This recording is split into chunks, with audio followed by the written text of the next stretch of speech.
Nobody remembers how this feud began. The two families were constantly at war with each other. The House of Heidegger, the House of Glorious Swordsmen, fiercely hated the House of Wangler, the magicians, and they reciprocated. This lasted until one of the princes lost his arm in the next battle. Then the emperor decided to reconcile the two houses by marriage. This is where the misfortune began. Marquis Guidon Heidegger was in despair and angry. He loved someone else, and he didn't want to marry a girl from the hated House of Wangler. But this is the order of the emperor. On the contrary, Paula Wangler was pleased with this news. For her, Guidon Heidegger was a dream come true. She secretly looked forward to marriage. But already the first wedding night turned dreams into a nightmare. The Marquis took control of her roughly, not missing the opportunity to humiliate and hurt her as much as possible. The emperor still insisted on the birth of a child. The child was supposed to seal the union forever and be a guarantor of peace between families. And finally, after many humiliating nights, a girl was born. Despite the fact that neither father nor mother wanted this, they named her Leonia. Yes, that's how Leonia was born. Red-haired like a lion cub, deprived of parental love but not deprived of material wealth. Her father hated her and avoided her because she reminded him of her mother, and the mother could not look into her green eyes. They reminded her of the ones that had caused her so much pain. Leonia received all her attention from strangers, tutors, servants. While I was waiting for a drop of parental warmth, I drew pictures. A few years later, the father inherited the dukedom. In honor of this, a luxurious inauguration party was organized. But for Leonia, this holiday was overshadowed by her mother's condition. But she found the strength to remove all obstacles. Finally, Leonia saw her mother. She wasn't bad. She just suffered too much from her father. Therefore, on her deathbed, Leonia promised her that he would regret it. Paula Wangler wasted away before our eyes, and Guidon Heidegger could not wait for the day of happy widowhood to come. One day the Duke asked the Oslo counselor about his daughter's abilities. She was about to turn 10 years old. There was hope that magic would manifest itself, passed down from generation to generation. But the advisor only disappointed him, telling him only about his academic success and talent for drawing, which the Duke found completely useless. But Leonia's friendship with Countess Stein Michelsen alerted both. What kind of connection can there be between a little girl and the executor of secret orders for the nobility? The Duke did not feel threatened by this alliance. I thought about something else, how to quickly marry off my unloved child to a wealthier candidate. He didn't even notice that he began to suffer from frequent headaches, and how his grown-up daughter is preparing a plan for revenge. Leonia told her mother about her plans. This was comforting news for her. Revenge is what she has craved all these years. Despite everything, she loved her baby, and she secretly prayed that she would not repeat her fate. The only thing Paula regretted was that she would leave her daughter to her tyrant. She managed to reveal her love to her daughter before she died. Preparations for the funeral did not take long. In fact, the duchy had been preparing for them for a long time. The day before the funeral, Leonia disappeared somewhere. It was a secret meeting with the emperor. It took place in the royal library. No one there could follow them. Anyone who knew her well could have noted her strange behavior. It was clearly different from the usual Leonia, although her father liked the changes. "I have prepared a gift for you," her father told her. "What a coincidence, me too," Leonia answered.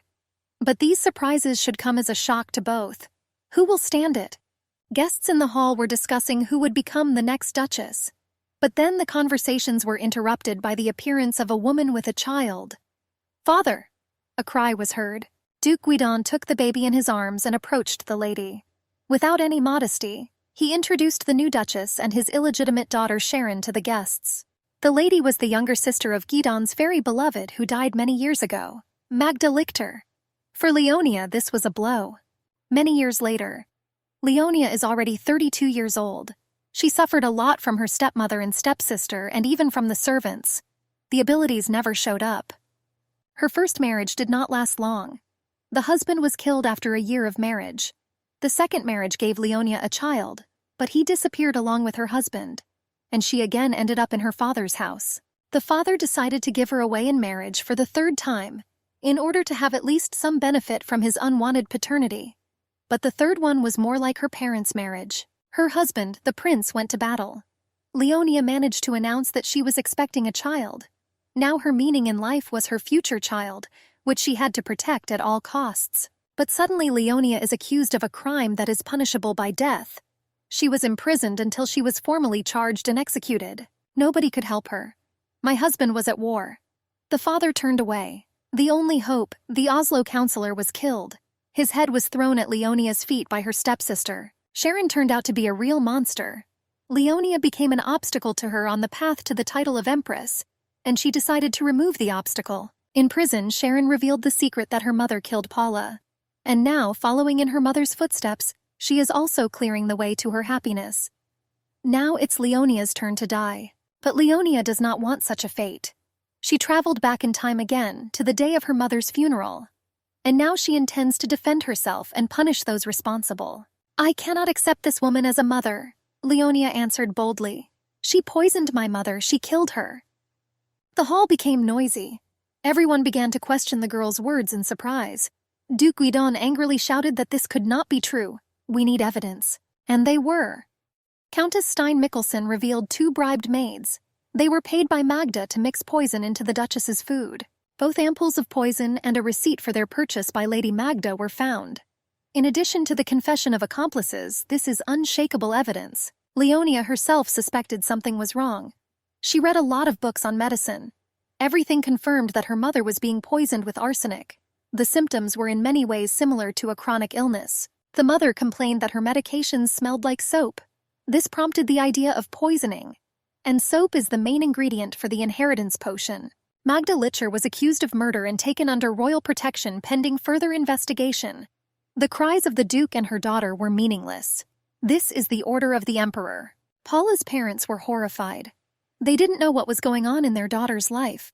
Her father regretted that he had not dissuaded her from marrying the vile Heidegger. She might still be alive. In this state of affairs, it was unsafe for Leonia to be in her father's house. Therefore, her grandfather, Duke Wangler, wanted to take guardianship. Guidon agreed.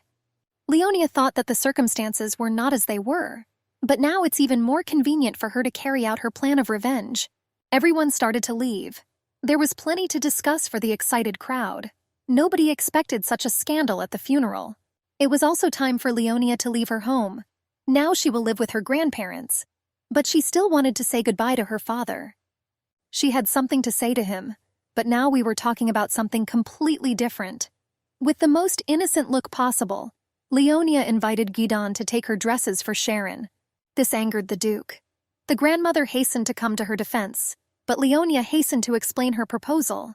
The reason was the golden dress that Sharon had. Leonia explained that this is the color of orpiment. It contains a lot of lead. These paints are usually handled with gloves. This pigment is also called arsenic blend. Seeing such a dress on Sharon, Leonia became wary. It's very dangerous to wear such an outfit. Lead gradually begins to be absorbed into the skin and acts as a poison. Guidon froze in horror. After all, Magda herself ordered this dress from tailors. Did she really want to kill Sharon? For what? The tailors must have messed something up. Kill them! Count Wangler, noticing Guidon's doubts, advised an investigation. Given recent events, there is little chance that this is just an accident. Finally, Leonia got to the house where her mother lived. It was so nice to feel how they took care of you. Tried to feed you, make you happy. Here Leonia was expected to meet her uncles, who were not much older than her. They also looked forward to meeting her. They even prepared a gift for her. But they didn't hold back. The gift itself jumped straight into her hands while she was having lunch at the table. It was a marsupial flying squirrel, a popular pet among aristocrats. For this incident, Ian and Tobias received a verbal beating from their elders. But they finally met their niece, and this could not but please. Did the gift please Leonia? That's what interested the boys. Leonia thought the little animal was cute, but so small that she felt sorry for it. These thoughts prompted the uncles to think that they needed a bigger and stronger gift. Leonia laughed. Apparently we should start worrying. Duke Guidon decided to visit his beloved in prison. He still couldn't believe that he had been deceived all these 8 years. After some investigation, it turned out that the upholstery on his office chair was also toxic. That's why he has constant headaches. After this, he ordered an inspection of the entire estate. He also ordered to change all the furniture that they had been buying for the next 8 years. If it weren't for his much-hated child, he would have remained in custody. As a result, he would have been poisoned along with his family. And here he is in prison to find out the answers to all the questions he has been asking himself since the day of the funeral. He wanted to know the reason why Magda did this. Magda greeted him coldly and sarcastically. It turns out she blamed him for the death of her sister and parents. To her, he was a coward who wallowed in self-pity. Magda wanted to punish him for his selfishness and betrayal. Therefore, she poisoned his daughter so that he too would know the pain of loss. It turns out that it was not longing for Eliza that brought them together, but a desire for revenge. With sadness in his eyes, Guidon ordered the guards to keep a close eye on her. She could harm herself to get rid of the unborn child. He planned to leave him, and after that there would be an execution. Guidon wondered why the Chamberlain unconditionally believed Leonia's words. This means a connection with the Emperor. But what is this connection? And he went straight to the Emperor to find out. Upon meeting, the Duke immediately asked the Emperor about Leonia, and it turned out that he knew more about her than his own father. The abilities still showed up. Leonia could travel through time with the help of her paintings. The Emperor had his own plans for such a gift, and he even thought about a suitable match for her marriage. The Emperor in turn inquired about the murder of Paula. Is the Duke involved in this crime? But Guidon clearly made it clear that poison is not his method. Yes, the Duke had secrets from the Emperor, but only regarding illegitimate children. To prove his loyalty to the crown, he proposed to resolve conflicts on the Western Front. The Emperor laughed approvingly at the Duke's proposal, and he warned him not to get close to his daughter yet. At this time, Leonia was having lunch with her grandmother in the garden. The day was wonderful, and she was secretly looking forward to her father finding out about her abilities at the moment. Suddenly, a lizard ran out from under the table, and on the other side, a peacock fluffed its tail.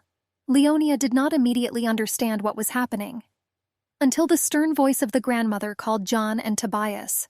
The uncles again prepared gifts, but such exoticism also did not suit Leonia's taste. Just something cute and fluffy on 4 legs would suit me. Ian and Tobias promised that they would improve and ran away again. Leonia just sighed. There should be no surprises this time. She felt happy in the Wangler's house, but worries about the Emperor's plans and revenge on her father still haunted her. Leonia deliberately hid how much her abilities had developed. The Emperor wants to use them for his own benefit. Even though she now has powers, she needs protection and allies. Oslo could be a good ally. He was a devoted and executive advisor to his father. If he came over to her side, it would be wonderful. Suddenly there was a knock on the door of her room. It was the uncles who returned with another gift. What's this time? Ian held a cute lion cub in his hands. Leonia was puzzled by this. She was waiting for a dog or a cat. But as soon as I heard his story that the baby was left without a mother, I immediately felt warm towards him. Count Wangler rushed into the room swearing. All 3 thought that he did not like the choice of gift. But he laughed. Of course my granddaughter's pet should be a lion. Leonia named him Roxen. Now she had her own pet. In addition, we finished her bedroom.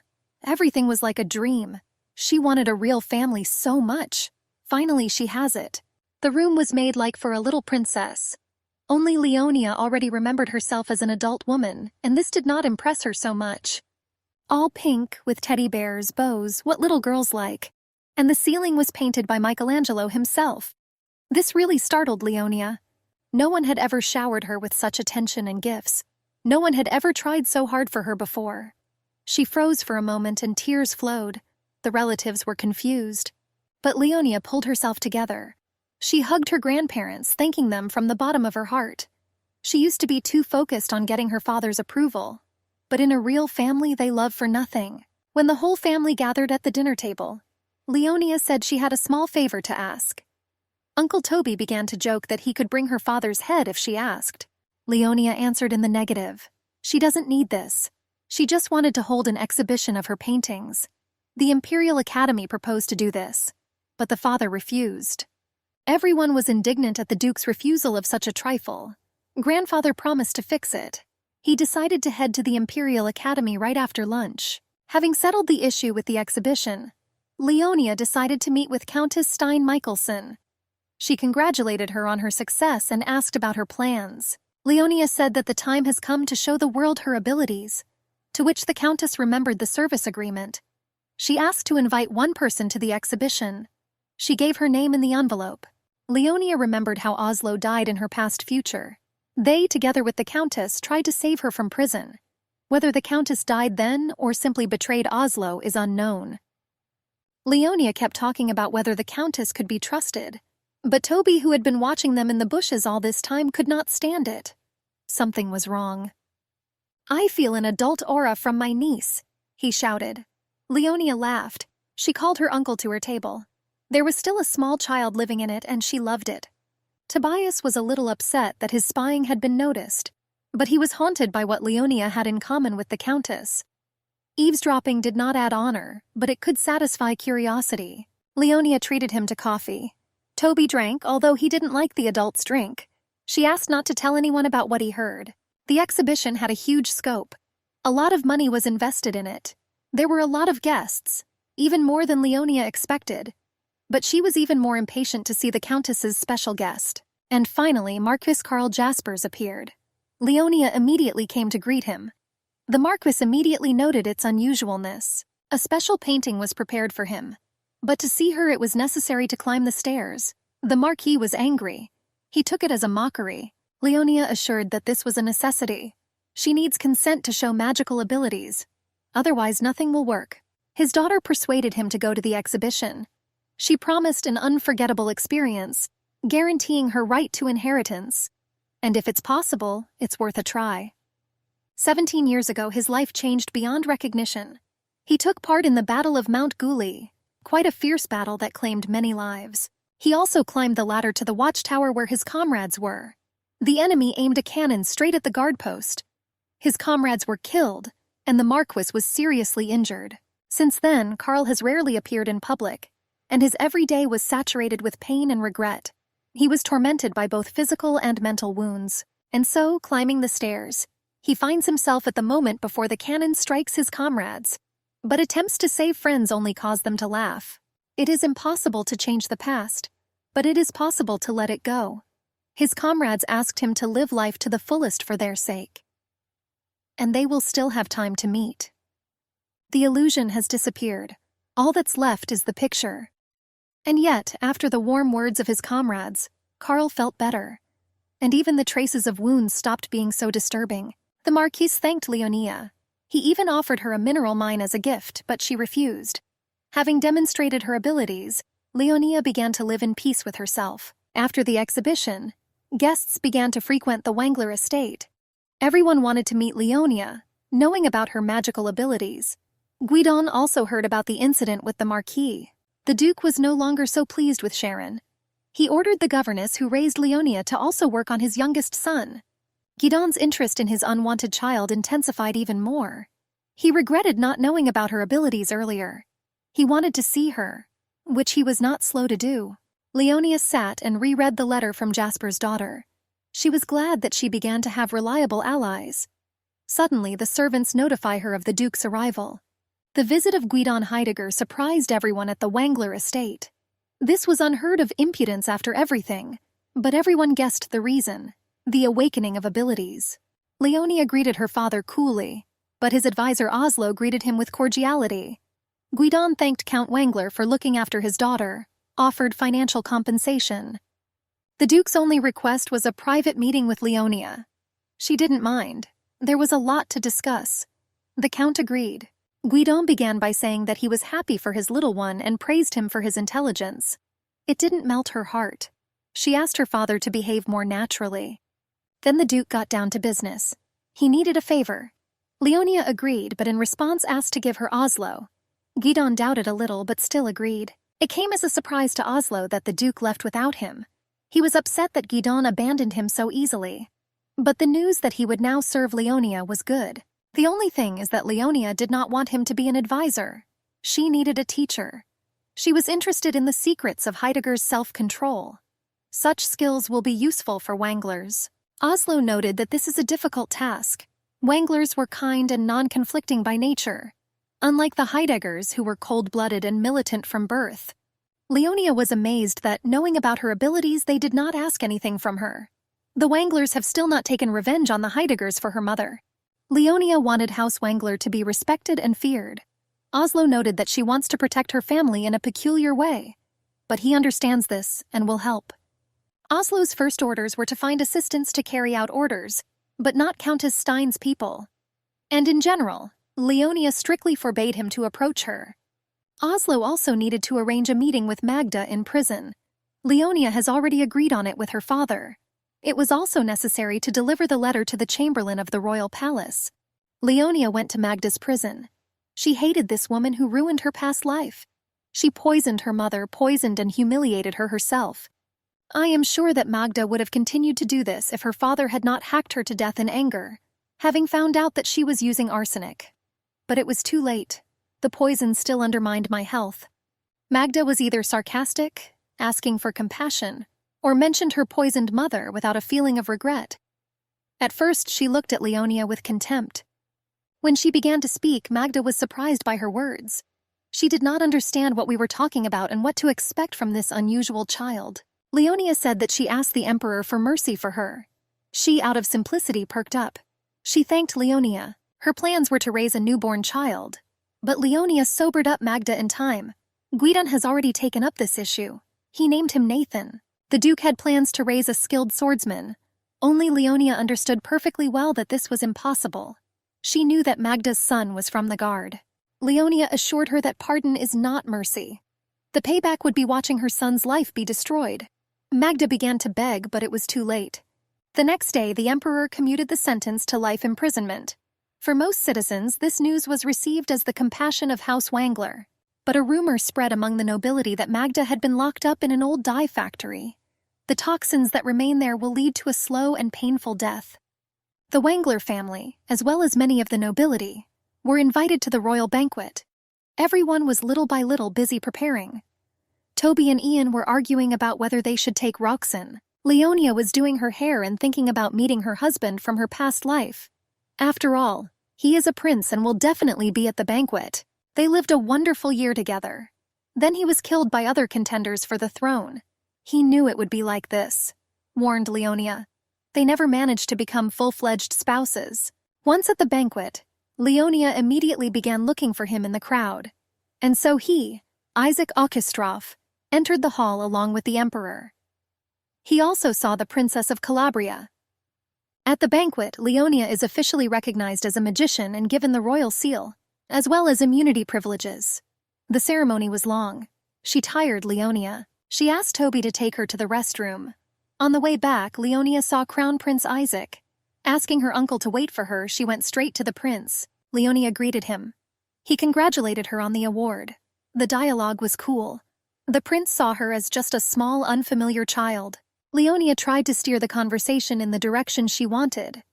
She said that she always wanted to have a brother like him, and a sister like Princess Kayla. Leonia's grandfather was soon to host a tea party in her honor. She took this opportunity to invite the crown prince and princess to the event. Prince Isaac insisted that these decisions should not be made by him, but Leonia was sure that he would try to come. Now we need to invite Kayla. She returned to her uncle. Toby began to irritably ask what he and the prince had been talking about for so long. He did not approve of such behavior. I couldn't calm down all evening. No one noticed, but at that time her third husband, Rutger, was watching her from the bushes. At the moment, he was still a small boy, the 8th prince in succession, illegitimate. Leonia saw Calabria near the drinks. She was in a rather unfriendly mood. But Leonia decided to drop one of Kayla's phrases so that the ice would melt. I just want a break from the stench of power merchants that permeates the entire banquet hall, said Leonia. Calabria was interested in this. It seemed to her that her thoughts were read. A little more and they were already chatting like old bosom friends, which for Leonia it was. After all, she remembered their friendship. And I hoped that now it would be forever. Leonia invited Calabria to the party. She also threatened that if she didn't come, she would visit her herself. Kayla laughed and promised to come. Tea day has arrived. There were a lot of visitors. Everyone admired the strange animals of the Wanglers. Here a lion runs along the lawn along with a peacock. For Leonia, it was chaos. She began to get a little bored and was already yawning without embarrassment. She wanted to see important guests, but they weren't there yet. But there were a lot of those whose fate she was already familiar with. Finally, the prince and princess arrived. She hurried to greet them. Suddenly, Rutger poked his head out from behind Calabria's dress. Leonia did not expect to see him. Noticing that Leonia was confused, Kayla joked that there were too many royals for the hostess. She introduced him to Leonia, thinking that they had not yet met. But Rutger knew perfectly well who was in front of him, and Leonia remembered her third husband well. It was unusual for her to see him so fragile. He looked at her enthusiastically. His hair was dark, much darker than Isaac's. This was said to determine the stronger dominion magic inherited by royalty, but Rutger could not awaken the gift. That's why they laughed at him for only having royal hair. Despite this, it was he who won the battle of the princes for the throne. Kayla suggested taking a walk in the garden. Leonia, in order to get rid of extra ears, asked Jan to look after Rutger. This upset the little prince. With all her straightforwardness, Kayla began to ask why they were here. Leonia showed her painting. She suggested that everyone go on a trip together. Leonia moved the three of them to a safe part of the estate. They had important things to discuss and no one needed to hear them. Kayla and Isaac were amazed at Leonia's abilities. This was the first time they had seen them in action. But she could travel not only in space, but also in time. Leonia wanted to let them in on her plans and gain allies. Its goal was to end the rule of tyrants. She wanted to create an ideal empire with a kind and generous ruler. Leonia saw Isaac as an ideal emperor. The current one did not have the best intentions of using her abilities. Confrontation could not be avoided. Isaac and Kayla considered these plans unrealistic. Their father, the emperor, was a serious opponent, and they could not help in the fight against him. There will be more allies, Leonia convinced. Already there in the east. Together we can unite against tyranny. It is necessary to destroy the treacherous plans of the emperor. Isaac and Kayla were amazed that Leonia trusted them with her plans. What if we decided to betray? Asked Kayla. I would just imprison you in a picture, Leonia replied. It was creepy. Still, Leonia has a piece of Heidegger. But Isaac still thought about such an alliance. He wanted to do something worthy. The possibility of a life of despair at his helplessness frightened the crown prince. He was ready for decisive action. With Leonia, this was possible. They returned through the painting to their original place in the garden. Leonia was pleased that the conversation went smoothly. She pondered further plans, remaining in the gazebo. Her loneliness was interrupted. Suddenly Rutger appeared. He was without Ian. It feels like I'm lost. But in reality, Rutger was looking for Leonia. He asked why she was avoiding him. Leonia was interested in why he needed her. To survive, Rutger replied. This made her angry. Another beggar for favors, she thought. Leonia advised him to find other allies and look for other reasons for an alliance with her. And she left. Little Rutger was overcome with confusion and frustration. She couldn't see him even in this guise. She found it funny that this dialogue turned out to be the longest in their entire life together. Rutger was surprisingly silent. Even sharing a bed with her, he could not utter a word. Having fallen in love at first sight during the wedding, she followed on his heels. But Rutger only remained silent. She didn't know how he should feel about her. In that life, at the last moment, Leonia saw his face. It was full of despair. Maybe he was just amazed by what he saw. Leonia wondered how he felt. What happened to him then? Did he marry Sharon? So, thinking about Rutger before going to bed, Leonia decided that she didn't have to torture herself with thoughts. After all, she can see everything with her own eyes. And she made up her mind.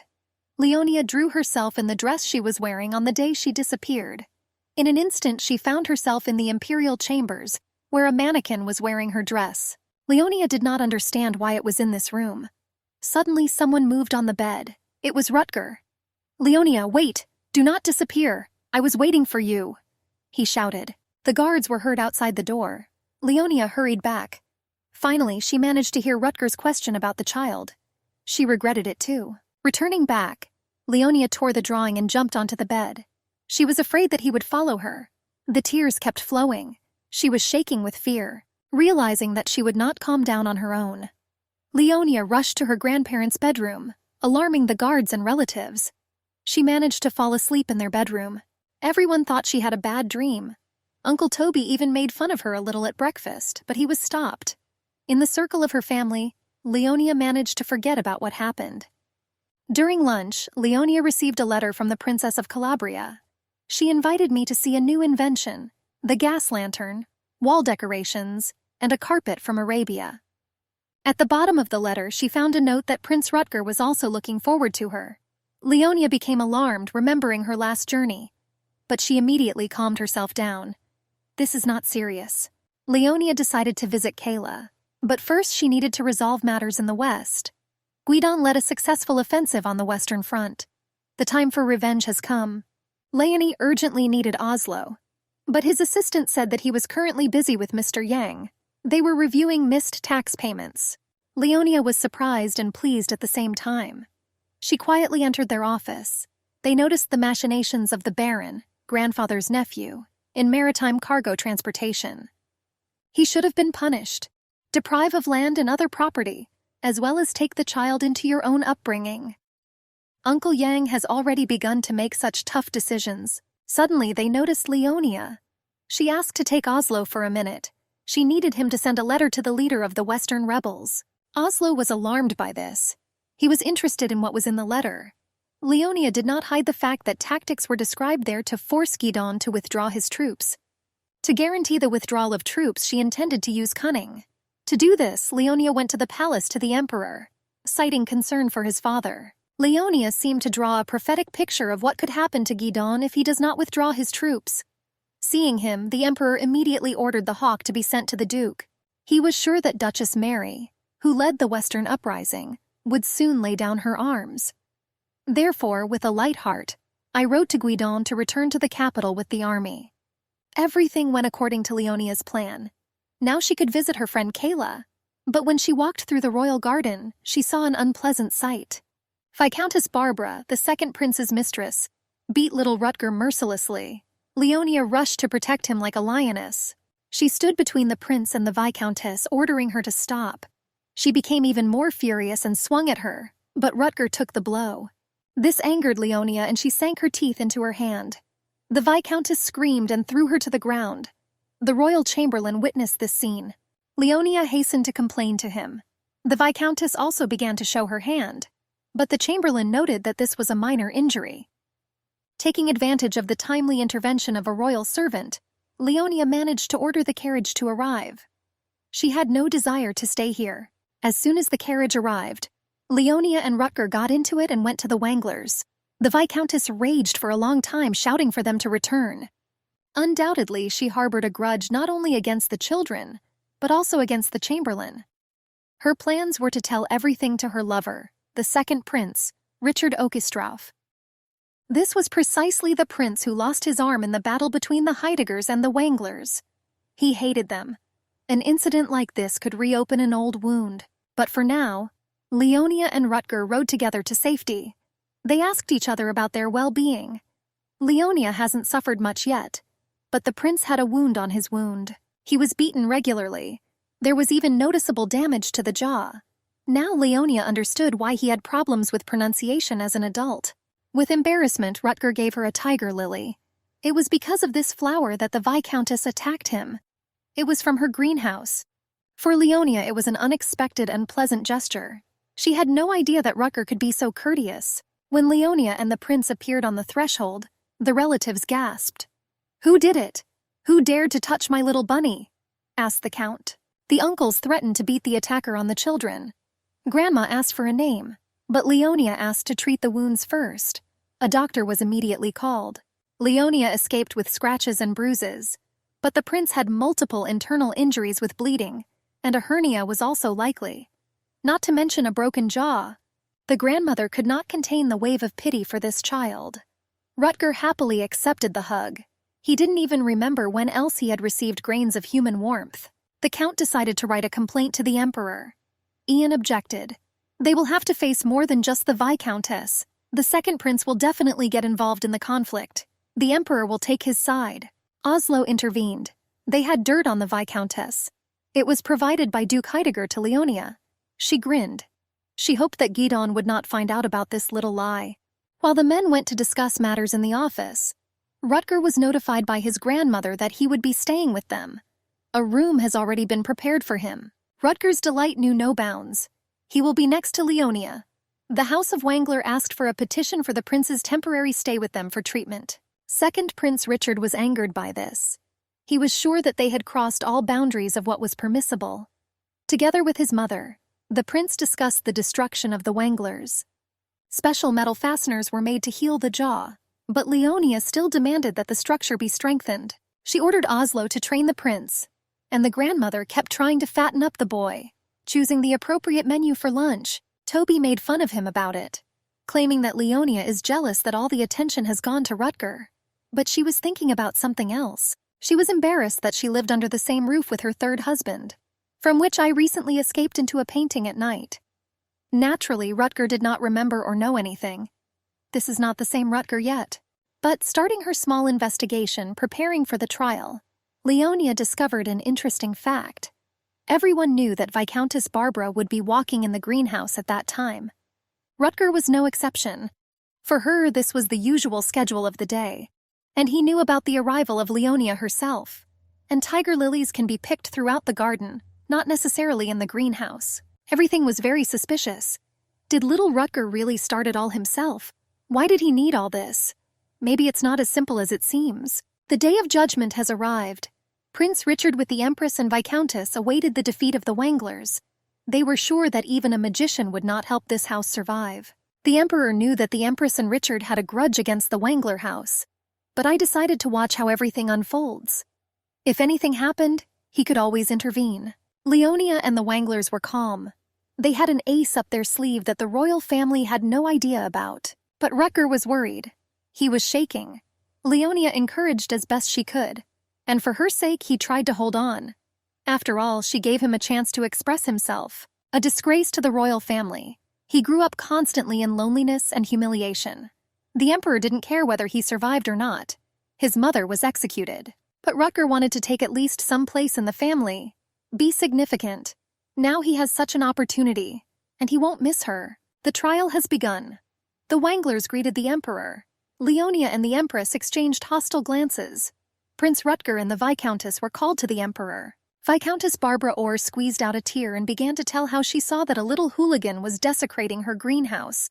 She decided to stop him. She claimed that Miss Leonia misunderstood the situation she saw, and without asking again, she rushed at her, biting her hand.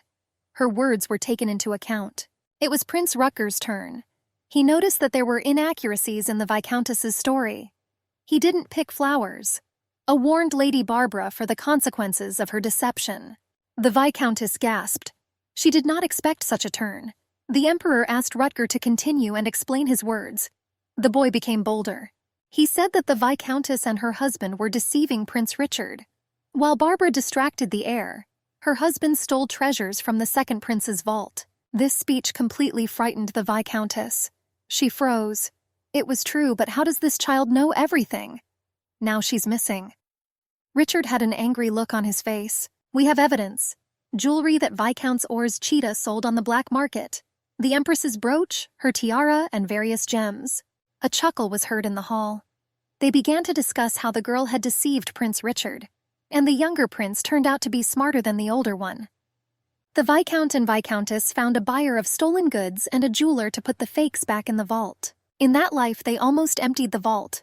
And the Empress, although she exposed the scammers, blamed Leonia for the thefts, and she was sent to prison. Isaac, her then husband, asked for her. He had to humiliate himself and lose his inheritance. Leonia was finally released, but the mark of the thief remained on her. Now the punishment will find the true culprit. The Emperor, of course, guessed about Leonia's intervention, but he asked Rutger how he knew.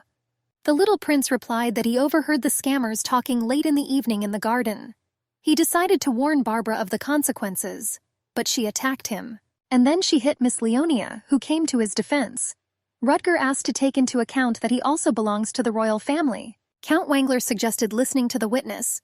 They were presented by a maid who had already been bribed by the Wanglers. She confirmed what Rutger said. The Emperor asked if the Viscountess knew that this was a member of the royal family. The maid said yes. Barbara screamed, "No!" The Emperor listened to this and announced the verdict. The Viscountess and her accomplices were sentenced to scapism.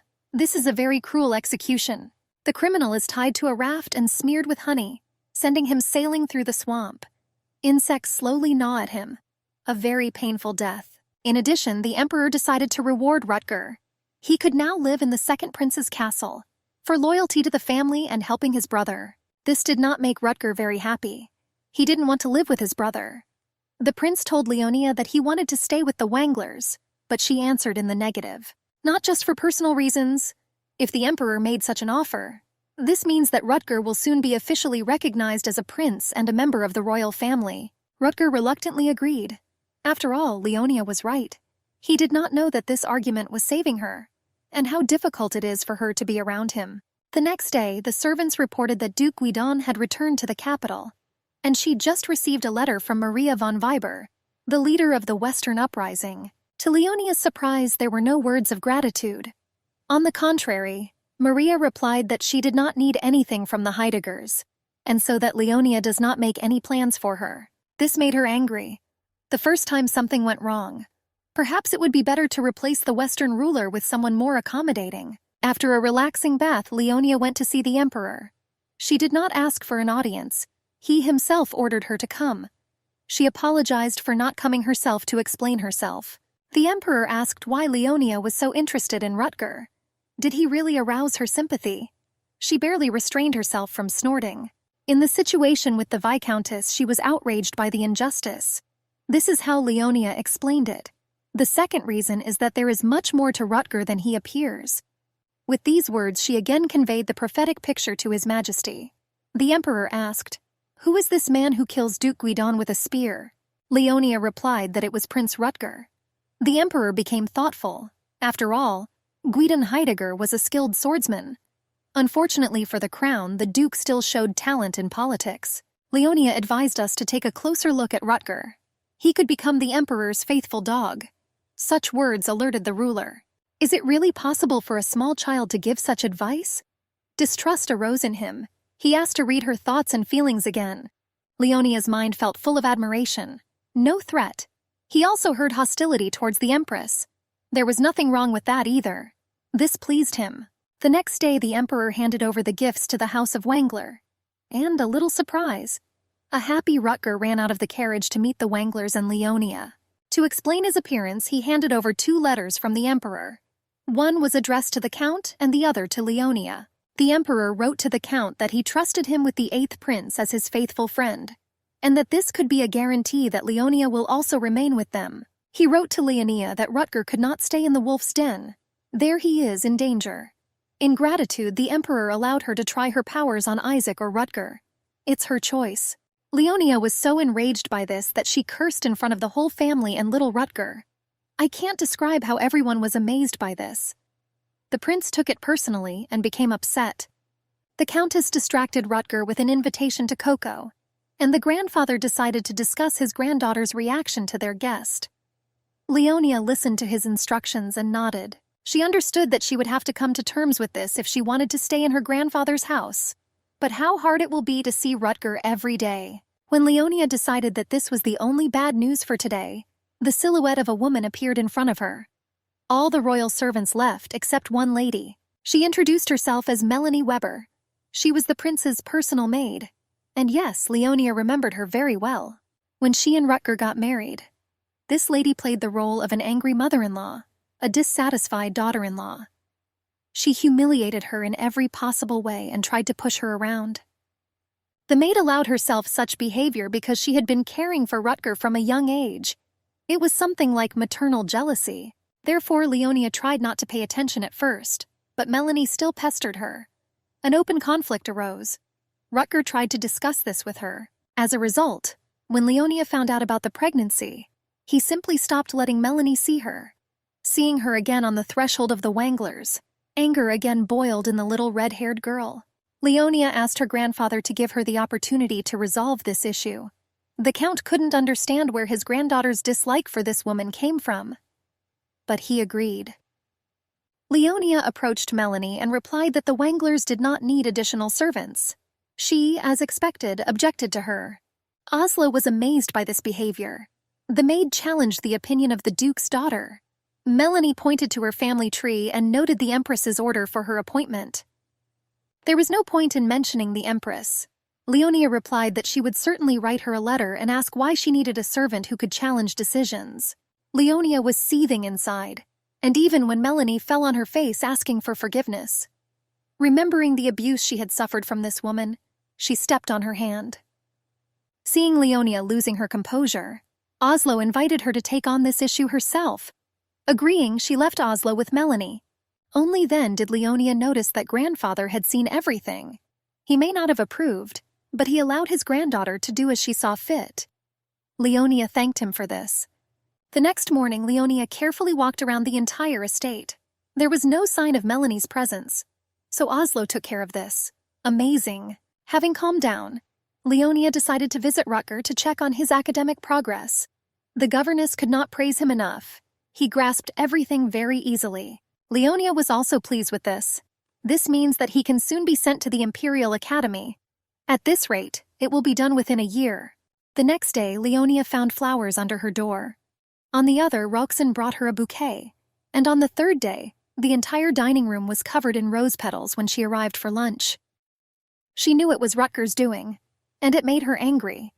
Her grandmother advised her, despite her antipathy, to keep him close, so as not to acquire a new enemy. Leonia decided to talk directly with her admirer. Rutger asked again, "Am I unpleasant to you?" She hurried to nod, but then decided to come up with a clear reason. Leonia explained this by saying that the prince did not see her in the best light when confronted with the Viscountess. But Rutger said he could pretend nothing happened. However, she asked not to bring any more flowers.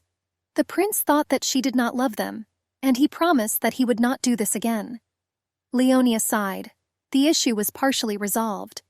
That evening, when she went to bed and thought that now there would be no surprises, a sweet crunch awaited her.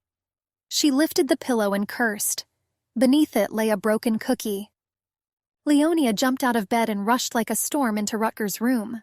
Bursting into the prince's bedchamber, she began shouting that she did not like cookies in bed. Rutger awkwardly began to apologize. "Who even thought of putting cookies under the pillow?" she exclaimed. The prince answered this quietly. Rutger explained that if you put food under your pillow, no one will find it or take it. Living in the castle, he always did this. They fed him reluctantly, considering it a waste of food. Leonia's anger instantly passed. Instead, there was pity. She encouraged the prince by saying that he could make them regret this, and Rutger believed her words. He stopped crying. Only Leonia could instill in him the feeling that he was capable of much. Anything for her. After calming him down, she put him to bed. She wished her sweet dreams and went home. The next morning, there were no flowers or cookies. She breathed a sigh of relief. Oslo found the alchemist that Leonia needed, but he will be in the capital only next week. Melanie got the job she deserved among the slaves. The Oslo report only made Leonia happy. She praised his efficiency and impeccability. Then she finally asked how Rutger's business was going. The prince, along with Tobias, took wrestling lessons from the vassal knights of the county. And, despite his fragile physique, the commander noted his successes. Leonia knew that a frail physique was not a problem. After 10 years, the prince began to grow and became larger than his peers. But my fighting skills didn't really develop until I met a teacher. He was trained by the greatest spearmaster of the time. At first, people mocked his training in spearman's tricks, but after the prince's first successful mission, everyone fell silent. For this reason, Leonia wanted to speed up the meeting between the prince and the master. She asked Oslo to find a mercenary named Mark, a member of the Quinner Company. Oslo was curious how the little girl knew about the secret organization of mercenaries. At times, she began to remind him of her father, Duke Guidon. It was a little scary. Leonia began to get ready for a charity event. She was to be accompanied by Prince Isaac, so she chose her outfit carefully. The finished dress that the tailor showed her was not to her taste, but she noticed a blue satin one that needed a little more work. Leonia demanded that the skirt be shortened by 25 centimeters. The tailor objected that the ankles would be visible, which was not acceptable for a royal event.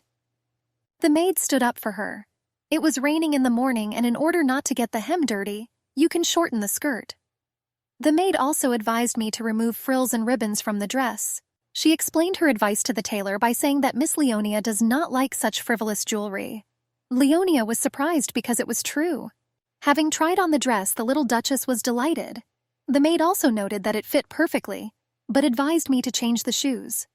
In return, she brought charming blue shoes with low heels. Leonia was pleasantly surprised by this.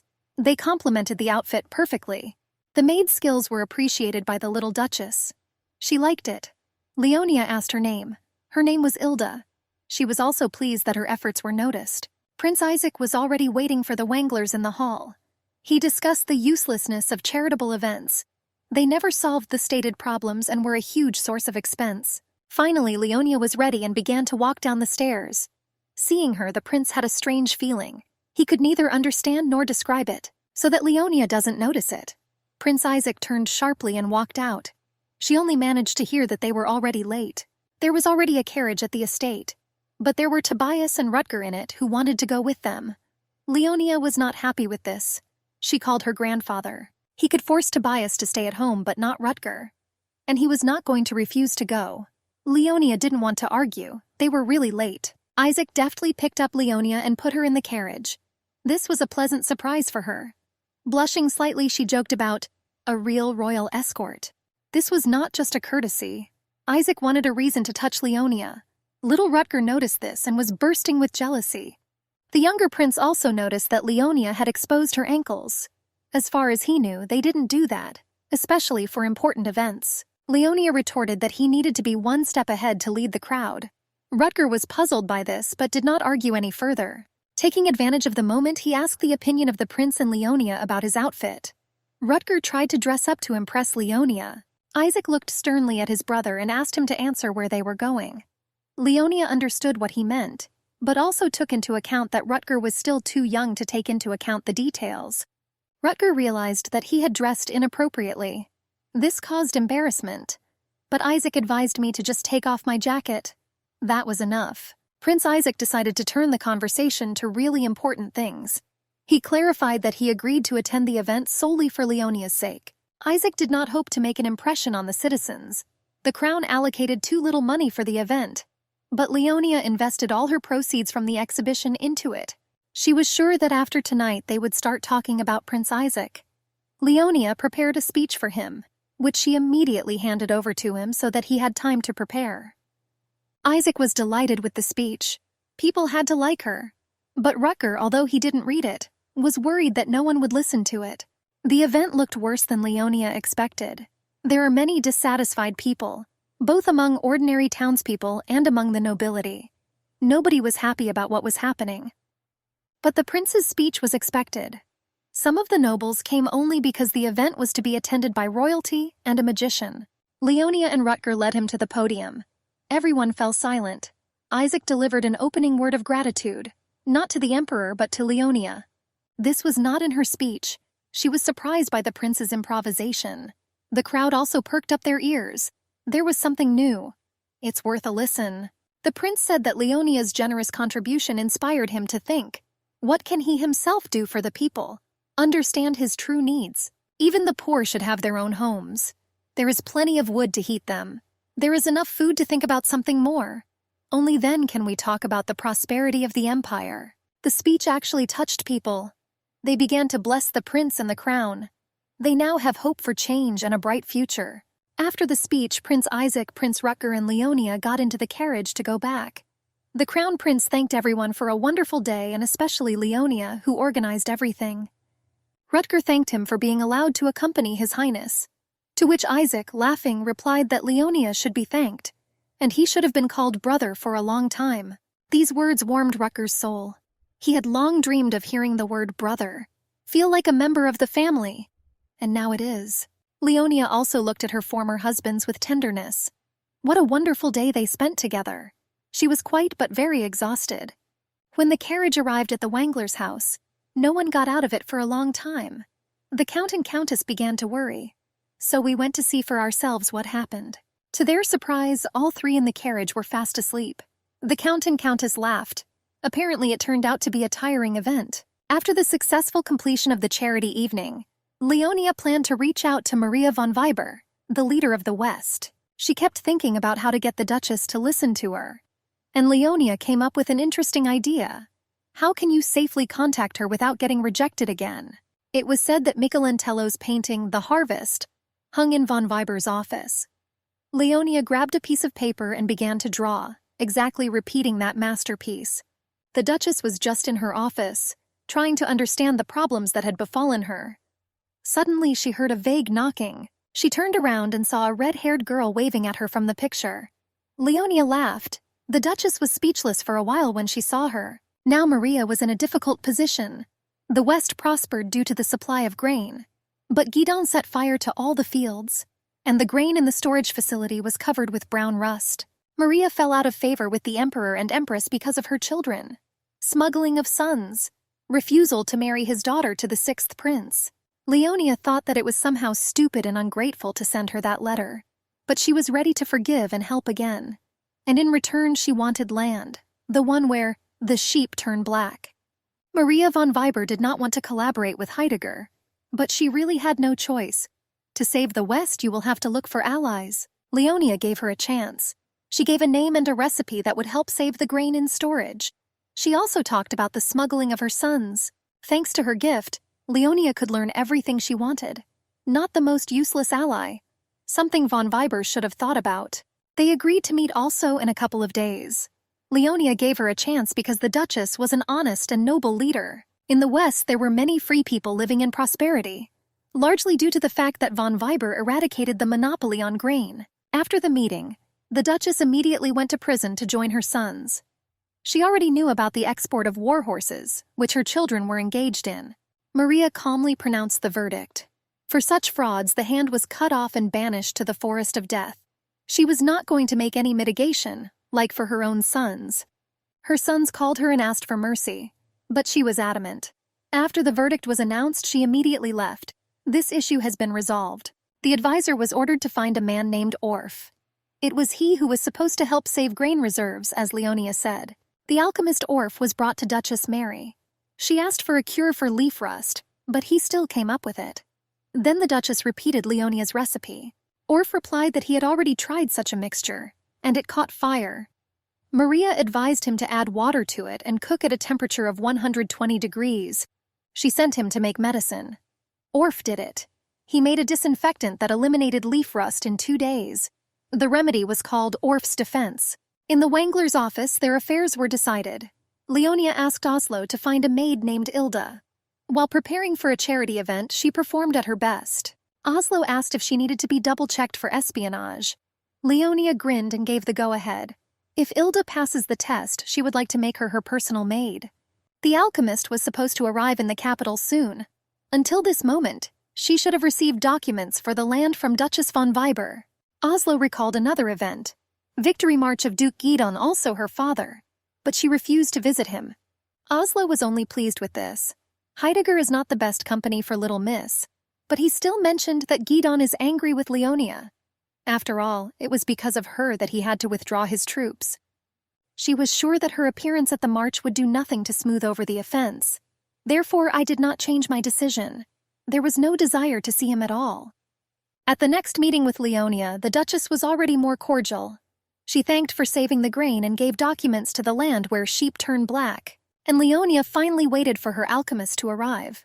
Wolfgang Stump himself appeared before her, along with his 3 students. She knew about his future discoveries in the field of alchemy, but seeing him in person, hearing his pompous and endless speeches, I was disappointed. This could not be the man who created graphite, the medium that the Duchess loved to paint with. Leonia asked him to shut up. She was only interested in graphite. Wolfgang was confused. He had no idea what she was talking about. Leonia apologized for the trouble, and Oslo ordered that the man be paid for the inconvenience. Wolfgang began to be indignant. He put aside important matters to meet with the Duchess, and she sends him away. Wolfgang shouted, "Franz, do you know about graphite?" The familiar name alerted Leonia. She turned around and saw one of Stump's students entering the room. Taking off the hood, he revealed his face. It was her second husband. Yes, that's it. Franz Haber, the last descendant of an ancient family of magicians. He appeared in her life immediately after Isaac's death. A royal banquet was organized in his honor, but Leonia was not there.